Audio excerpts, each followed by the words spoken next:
Lord God, I'm praying for happiness, not just for myself, but for the people I love.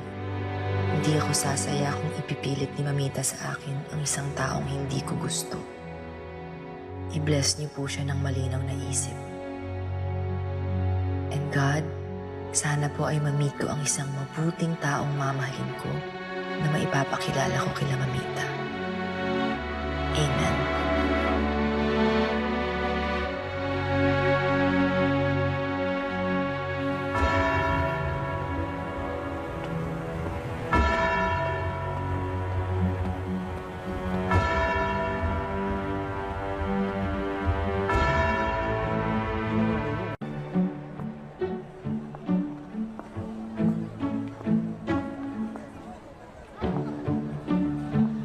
Wow, ang dami naman mabibili at makakain dito.